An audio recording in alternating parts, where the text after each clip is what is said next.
অকণিহঁতৰ বাবে আজি বাইবেল পাঠ নোহ আৰু মহা জলপ্লাৱন। নোহ ঈশ্বৰক আৰাধনা কৰা লোক আছিল। আন সকলোৱে ঈশ্বৰক ঘৃণা কৰিছিল আৰু তেওঁৰ অবাধ্য আছিল। এদিন ঈশ্বৰে নোহক এক আশ্চৰ্যজনক কথা ক'লে। দুষ্টতাৰে পৰিপূৰ্ণ এই পৃথিৱীখনক মই বিনষ্ট কৰিম। কেৱল তোমাৰ পৰিয়ালে ৰক্ষা পাব। ঈশ্বৰে নোহক সাৱধান কৰি দিছিল যে এক মহা জলপ্লাৱন হ'ব আৰু পৃথিৱী ঢাকি ধৰিব। নোহক আদেশ দিয়া হৈছিল যে কাঠেৰে এখন জাহাজ নিৰ্মাণ কৰা, এখন ইমান প্ৰকাণ্ড নাও য'ত তোমাৰ পৰিয়াল আৰু অনেক জীৱ-জন্তু থাকিব পাৰিব। নোহক ঈশ্বৰে সঠিক নিৰ্দেশ দিছিল। নোহ ব্যস্ত হৈ পৰিল। জাহাজখন কিয় নিৰ্মাণ কৰিছে এই কথা বুজাই দিওঁতে লোকবিলাকে তেওঁক ঠাট্টা কৰিছিল। কিন্তু নোহে নিৰ্মাণ কাৰ্য চলাই থাকিল। লোকবিলাকৰ আগত তেওঁ ঈশ্বৰৰ বিষয়েও কৈ থাকিল। কোনেও তেওঁৰ কথা নুশুনিলে। নোহৰ দৃঢ় বিশ্বাস আছিল, আগতে কেতিয়াও বৰষুণ নপৰা স্বত্তেও তেওঁ ঈশ্বৰক বিশ্বাস কৰিছিল। নানাবিধ সামগ্ৰীৰে পূৰ কৰিব পৰাকৈ জাহাজখনৰ নিৰ্মাণ কাৰ্য সম্পূৰ্ণ হৈ উঠিছিল। এতিয়া জন্তুবোৰ আহিল। কোনো কোনো প্ৰজাতি 7 বিধ, আন কিছুমান 2 বিধ লৈছিল। বৃহৎ আৰু সৰু আকাৰৰ চৰাইবোৰ, ক্ষুদ্ৰ ক্ষুদ্ৰ আৰু ওখ ওখ পশুবোৰ জাহাজখনলৈ আগবাঢ়িব ধৰিলে। জন্তু আৰু পশুবোৰ জাহাজত উঠাওঁতে লোকবিলাকে নিশ্চয় নোহক ঠাট্টা আৰু তিৰস্কাৰ কৰি চিঞৰিছিল। ঈশ্বৰৰ অহিতে পাপ কৰিবলৈ তেওঁবিলাকে বাদ দিয়া নাছিল। জাহাজত সোমাবলৈ তেওঁলোকে নোহৰ অনুমতি বিচৰা নাছিল। অৱশেষত সকলোবোৰ জন্তু, পশু আৰু চৰাইবোৰ জাহাজখনত সোমাই পৰিল। ঈশ্বৰে নোহৰ নিমন্ত্ৰণ কৰিলে, জাহাজখনলৈ সোমাই আহা। তুমি আৰু তোমাৰ পৰিয়াল, নোহ, তেওঁৰ ভাৰ্যা, তেওঁৰ 3জন পুত্ৰ আৰু তেওঁলোকৰ ভাৰ্যাসকলে জাহাজখনত প্ৰৱেশ কৰিলে। তাৰ পিছত ঈশ্বৰে জাহাজখনৰ দুৱাৰ বন্ধ কৰি দিলে। তাৰ পিছত বৰষুণ আহিল। 40 দিন আৰু 40 ৰাতি ধাৰাসাৰ বৰষুণ পৃথিৱীখন বুৰাই পেলাইছিল। জলপ্লাৱনে নগৰ আৰু গাঁওবোৰ বুৰাই পেলাইছিল। যেতিয়া বৰষুণ এৰিলে, তেতিয়া পৰ্বতসমূহো পানীৰ তল বুৰ গৈছিল। উশাহ নিশাহ লোৱা সকলোৰে মৃত্যু হৈছিল। পানী ওপৰলৈ উঠি অহাত জাহাজখন উপঙিবলৈ ধৰিলে। ভিতৰখন অন্ধকাৰ, উখুৰা মুখুৰা আৰু হয়তো ভয় লগাও আছিল।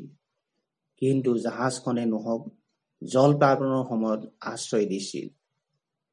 জলপ্লাৱনৰ 5 মাহৰ পিছত শুকাবলৈ ঈশ্বৰে বতাহ বলোৱালে।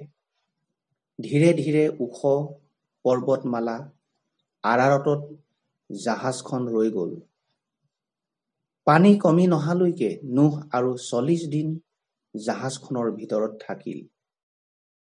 জাহাজখনৰ খোলা খিৰিকীৰে নোহে এজনী ধোঁৱাকাউৰী আৰু কপৌ চৰাই উৰুৱাই পঠালে। জিৰণি ল'বলৈ শুকান পৰিষ্কাৰ ঠাই বিচাৰি নোপোৱাত কপৌ চৰাইজনী নোহৰ ওচৰলৈ উভতি আহিছিল। 1 সপ্তাহৰ পিছত নোহে পুনৰ চেষ্টা কৰিলে। জিত বৃক্ষৰ এখিলা নতুন পাত ঠোঁটত লৈ কপৌজনী উভতি আহিল। পিছৰ সপ্তাহত নোহে বুজিছিল যে পৃথিৱী পানী শুকাইছে, কিয়নো কপৌজনী আৰু উভতি নাহিল। ঈশ্বৰে নোহক ক'লে যে এতিয়া জাহাজখনৰ পৰা ওলাই আহা। সময় হৈছে। নোহ আৰু তেওঁৰ পৰিয়ালে একেলগে মিলি জাহাজখনৰ পৰা জন্তুবোৰ ওলাই আনিলে। নিশ্চয় নোহ বৰ কৃতজ্ঞ হৈছিল। তেওঁ এক যজ্ঞবেদী নিৰ্মাণ কৰি ঈশ্বৰৰ আৰাধনা কৰিলে, যিজনাই তেওঁ আৰু তেওঁৰ পৰিয়ালক ভয়ানক জলপ্লাৱনৰ পৰা ৰক্ষা কৰিলে। ঈশ্বৰে নোহলৈ এক আচৰিত প্ৰতিজ্ঞা কৰিছিল। মানুহৰ পাপৰ বিচাৰ কৰিবলৈ তেওঁ কেতিয়াও জলপ্লাৱন নপঠায়। ঈশ্বৰে তেওঁ প্ৰতিজ্ঞাৰ এক মহান সোঁৱৰণি দিছিল। মেঘধেনুৱে ঈশ্বৰৰ প্ৰতিজ্ঞাৰ চিহ্ন আছিল। জলপ্লাৱনৰ পিছত নোহ আৰু তেওঁৰ পৰিয়ালে আৰম্ভণিৰ কাৰণে নতুন পথ বিচাৰি পাইছিল। সময়ত তেওঁৰ বংশধৰ সকলোৱে গোটেই পৃথিৱী জুৰিলে। পৃথিৱীৰ সকলোবোৰ জাতি তেওঁৰ সন্তানসকলৰ পৰাই উৎপন্ন হৈছিল। আমেন। তোমাৰ বাক্য প্ৰকাশে দীপ্তি দিয়ে। গীতমালা 119 অধ্যায় 130 পদ। বাইবেলৰ এই কাহিনীয়ে আমাক আমাৰ আচাৰ্যজনক ঈশ্বৰৰ বিষয়ে কয়, যিজনাই আমাক নিৰ্মাণ কৰিলে আৰু যিজনাই আমি তেওঁৰ বিষয়ে জনাটো বাঞ্ছা কৰে। ঈশ্বৰে জানে যে আমি বেয়া কাম কৰিলো, যাক তেওঁ পাপ বুলি আখ্যাই দিছে। পাপৰ শাস্তি হৈছে মৃত্যু। কিন্তু ঈশ্বৰে তোমাক ইমান প্ৰেম কৰে যে তেওঁ নিজৰ একমাত্ৰ পুত্ৰ যীশুক পঠাই দিছিল, যাতে তেওঁ তোমাৰ পাপৰ কাৰণে শাস্তি পাই ক্ৰুচত মৃত্যুবৰণ কৰে। তাৰ পিছত যীশু জীৱিত হ'ল আৰু তেওঁ ঘৰ স্বৰ্গলৈ গ'ল। তুমি যদি যীশুত বিশ্বাস কৰা আৰু তোমাৰ পাপবোৰ ক্ষমা কৰিবলৈ কোৱা, তেতিয়া তেওঁ নিশ্চয় কৰিব। তেওঁ এতিয়াই আহি তোমাক নিৰ্বাস কৰিব আৰু তুমি চিৰকাল তেওঁৰ লগত নিৰ্বাস কৰিবা। তুমি যদি এই সত্যত বিশ্বাস কৰা, তেতিয়া ঈশ্বৰক এইদৰে কোৱা, প্ৰিয় যীশু, মই বিশ্বাস কৰোঁ যে আপুনি ঈশ্বৰ। মোৰ পাপৰ কাৰণে মৃত্যুবৰণ কৰিবলৈ আপুনি মানুহ ৰূপ ধাৰণ কৰিলে আৰু এতিয়া আপুনি আকৌ জীৱিত। মোৰ জীৱনলৈ আহক আৰু মোৰ পাপবোৰ ক্ষমা কৰক, যাতে এতিয়া মই নতুন জীৱন যাপন কৰিব পাৰোঁ আৰু এদিন চিৰদিনৰ কাৰণে আপোনাৰ লগত থাকিবলৈ আপোনাৰ ওচৰলৈ যাব পাৰোঁ।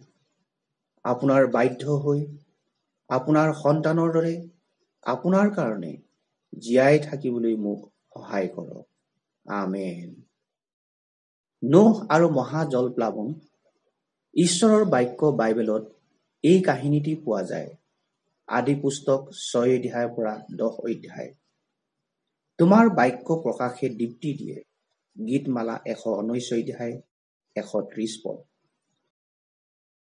লিখক এডৱাৰ্ড হক্স। যোগাযোগৰ বাবে www.bibleforchildren.org